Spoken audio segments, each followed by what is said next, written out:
경제적 자유로 가는 첫걸음. 하루 10분 동공부의 김경필.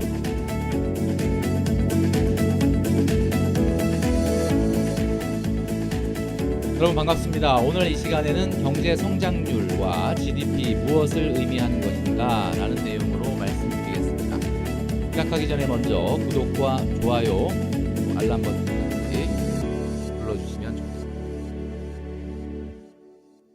네, 우리가 이제 경제 공부를 시작하고 나서 경제 기사나 뉴스를 볼 때마다 가장 많이 등장하는 용어가 있는데요. 그게 바로 경제 성장률이라는 단어입니다. 자, 경제 성장률 대략 느낌이 어떤 것인지는 오는데 정확하게 한번 알아봐야 되겠죠. 한 국가의 경제 성장이라는 것은 세계의 경제 주체가 만들어낸 것입니다. 결국 가계 그리고 기업 그리고 정부가 되겠죠. 자, 이 경제 성장률의 사전적인 의미는 뭐 한 나라의 일정 기간, 여기서 말하는 일정 기간은 1년을 이야기합니다. 1년 동안 이룩해낸 국민 경제의 투자 산출량 소득 국민 소득의 증가분이다라고 이렇게 정의할 수 있는데 이 말은 조금 뭐 듣기에 따라서는 잘 이해가 안 되죠. 한마디로 얘기하면 그냥 국민들의 소득이 얼마나 늘어났느냐라고 하는 부분으로 이해해야 할 겁니다. 자, 그런데 경제 성장률이라고 하는 것은 명목 성장률, 그러니까 겉으로 보여지는 소득 증가. 자, 거기에 인플레이션율을 빼고 나면 그게 실질적인 경제 성장률이 됩니다. 자, 그러니까 우리가 명목 성장률이 5%다라고 했을 때 인플레이션율은 3%다라고 하면 실제 경제 성장률은 2%가 되는 거죠. 자, 좀 전에 말씀드렸던 것처럼 경제 성장률이라고 하는 것은 국민들의 소득의 증가다라고 봐야 되는데 전년도를 기준으로 얼마나 증가했느냐를 이야기하는 거죠. 자, 우리나라는 과거 1970년대, 80년대, 90년대까지만 해도 굉장히 고성장을 이룩했었 소득이 빨리 늘어났다라는 거죠. 자, 그러나 우리나라도 이제 선진국 문턱에 들어서면서 2000년대 들어서서는 성장률이 좀 많이 둔화됐습니다. 자, 그렇지만 2015년 지금 보여지는 2015년 이전과 이후는 굉장히 극명하게 달라지고 있죠. 2015년 전에는 그래도 나름대로 평균 5-6% 정도의 경제 성장률이 가능했었는데 2015년 이후부터는 성장률 자체가 1-2%에 갇혀 버리는 모양새. 그리고 작년 같은 경우는 코로나로 인해서 마이너스 성장을 기록했습니다. 자, 올해는 뭐 다시 이 기저효과로 플러스가 예상된다고는 하지만 과거 2000년대 초반 2015년 전과 2015년 후는 굉장히 다르다라는 느낌을 우리가 갖고. 자, 경제 성장률은 국민 소득의 증가다라고 이제 말씀을 드렸는데 이 국민 소득을 측정하는 지표가 과거에는 GNP라는 거를 사용을 했습니다. 자, 그런데 1980년대 이후로 다국적 기업이 늘어나면서 우리나라는 종전에 사용하던 국민 총 에, BNP라고 하는 어떤 개념보다는 GDP라고 하는 개념을 가져왔는데요. GDP는 외국인이든 우리나라든 국적을 불문하고 우리나라 국경 내에서 이루어진 모든 생산 활동을 통해 벌어진 소득, 이것을 포함하는 개념이다라고 볼 수 있습니다. 자, 쉽게 얘기해서 우리나라 안에서 얼마나 소득이 많이 증가했느냐 또 감소했느냐 이런 것들을 보여주는 게 경제 성장률이죠. 자, 국내 총생산 GDP를 계산하는 방법을 한번 알아보도록 하겠습니다. 자, GDP 예를 들어서 농부가 밀을 생산했다면 이 세상에 없던 밀이 생겨난 거기 때문에 100만 원어치의 밀을 생산했다면 부가가치는 100만 원이 됩니다. 그리고 이 밀을 가지고 제분업자가 150만 원어치의 밀가루를 생산했다면 결국 부가가치는 50만 원이 늘어난 거죠. 그리고 이 밀가루 150만 원을 가지고 제빵업자가 빵을 300만 원어치를 생산했다면 이것은 결국 150만 원만큼의 부가가치를 일으킨 겁니다. 그러니까 이 부가가치라는 것은 각 생산 단계별로 발생한 소득이라고도 볼 수 있죠. 그러나 최종 생산물인 빵의 가격으로 놓고 본다면 최종 생산물의 가격이 결국 각 생산 단계별로 발생한 소득의 합이라고 볼 수 있습니다.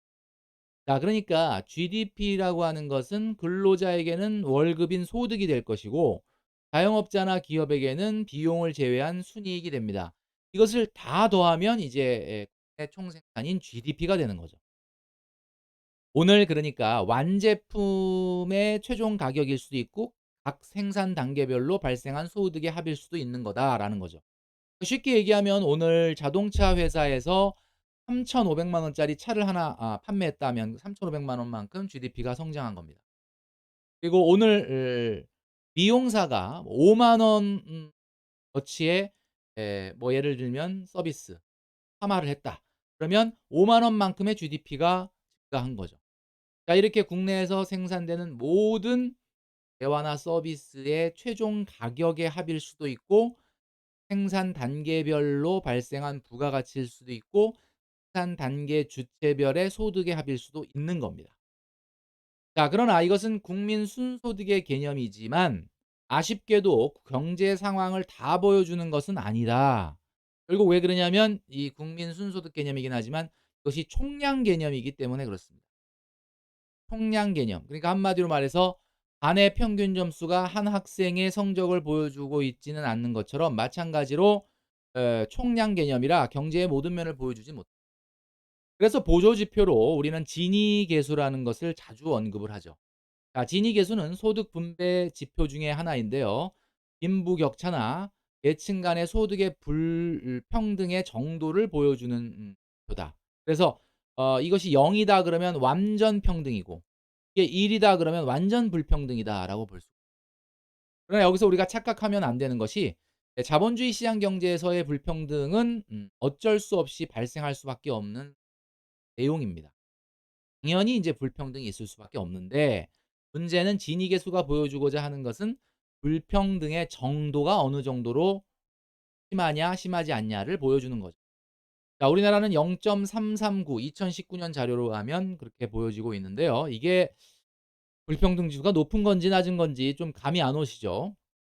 사실 우리가 지금 느끼는 우리나라 사회의 부의 불평등 지수는 좀 높다, 불평등이 좀 심하다, 이런 느낌이 많이 있는데, 실제 이것이 이 상대적으로 어떤지를 한번 보려면 OECD 다른 국가들과의 비교를 해볼 필요가 있습니다. OECD 국가 중에서는 쪼끔 뭐 아이러니하게도 우리나라가 굉장히 불평등 지수가 높을 것처럼 보여지는데, 사실은 다른 나라에 비하면 중간 정도 수준이고요.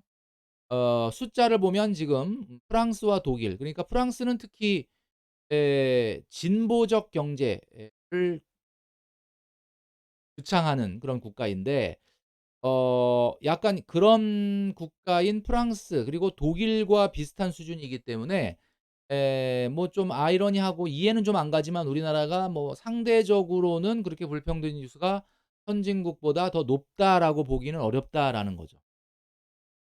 자, 이제 우리가 경제 성장률이 무엇이고 그리고 국민 소득의 개념인 GDP가 무엇인지를 이제 정리를 했는데요.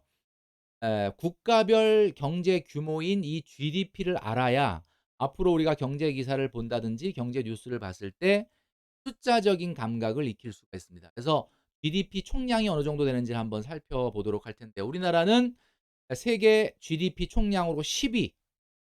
아, 정말 대단하다라는 생각이 드는데, 1조 8,067억 달러, 그러니까 원화로 얘기하면 1,100배를 곱해야 되니까 원화로는 2,046조 원 정도 됩니다. 전 세계에서 가장 GDP 볼륨이 큰 나라는 역시 미국이고요. 규모는 약 22조 6,700억 달러. 그래서 우리나라보다 12.5배 정도입니다. 이거 뭐 인구가 많으니까 당연한 거다라고 생각할 수 있는데, 인구는 우리나라보다 6.3배 정도이고요. GDP는 당연히 10.5배 정도 된다. 고 총량으로 세계 2위는 중국입니다. 우리나라보다 인구가 무려 28배 많은 거를 감안하면 이것도 그렇게 놀라운 숫자는 아닌데, 16조 6천억 달러 정도 돼서 볼륨으로는 세계 2위다라고 볼 수 있지만, 우리나라랑 비교해 봤을 때 인구가 우리나라의 28배라는 걸 감안해 본다면 그럴 만도 하다라는 느낌이 들죠. 자, 세계 3위. 실질적으로는 세계 2위는 인제 일본입니다. 일본이 5조 3천억 달러 정도로 우리나라보다 약 3배, 2.9배 정도 수준이고요.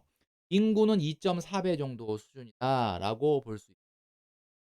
실질적으로는 뭐 사실 인구에 의한 어떤 영향을 좀 빼고 나면 일본이 인제 미국 다음이다라고도 볼 수 있는데, 생각한 거보다 참 대단하다라는 느낌이. 독일, 영국까지는 이해가 되는데 6 위에 인도가 랭크돼 있어요. 인도는 우리나라보다 1.7배 규모 정도의 GDP. 그런데 인도는 우리나라보다 인구가 27배 많기 때문에 뭐 이걸 생각을 해 보면 '우리나라가 정말 대단하다.'라는 생각이 다시 한번 듭니다. 자, 1 위부터 10위 안에 경제 대국들의 GDP 규모를 한번 알아야 우리가 경제 기사에서 나오는 어떤 숫자적인 개념을 우리가 이해하는 데 좀 도움이 됩니다. 미국, 중국, 일본, 독일, 영국, 인도, 프랑스, 이탈리아, 캐나다, 그다음에 우리 대한민국이다라는 거. 자, 오늘 배운 돈 공부의 내용을 정리하면서 저는 물러가도록 하겠습니다.